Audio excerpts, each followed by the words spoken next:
1 2 4 5 ഈ പിക്സൽ ആർട്സും പിന്നെ ഈ വാഷി ടാപ്സും നിങ്ങൾ ബുക്ക് കവർ ചെയ്യുമ്പോൾ ഈ പീൽ ചെയ്ത് കളയുന്ന വേസ്റ്റ് പേപ്പറോടാണ് ഉണ്ടാക്കിയിട്ട് പറഞ്ഞാൽ നിങ്ങൾ വിശ്വസിക്കോ? വണ്ടറാണല്ലേ. വാ നമുക്ക് നോക്കാം.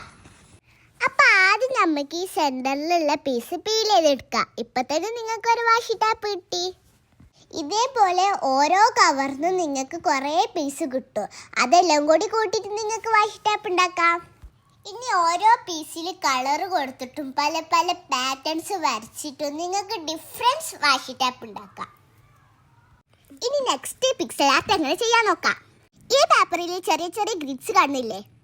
നമ്മളെ പിക്സൽ ആർട്ടിന്റെ പേപ്പറിലും സെയിം ഗ്രിഡ്സ് അല്ലേ നിങ്ങൾ കാണാറുള്ളത്? അപ്പൊ ഈ ചെറിയ ഗ്രിഡ്സ് എല്ലാം ഉപയോഗിച്ചിട്ട് നമുക്കൊരു പിക്സൽ ആർട്ട് ചെയ്യാം. ഇപ്പൊ കണ്ടില്ലേ, വെറും ഒരു വേസ്റ്റ് പേപ്പറിൽ നമ്മൾ എന്തൊക്കെയാ ഐഡിയാസ് കണ്ടെത്തിയത്. അപ്പൊ എല്ലാവരും ട്രൈ ചെയ്തൊക്കെ ഇഷ്ടപ്പെട്ട ലൈക്ക് ചെയ്യുക, കമന്റ് ചെയ്യുക, ഷെയർ ചെയ്യുക.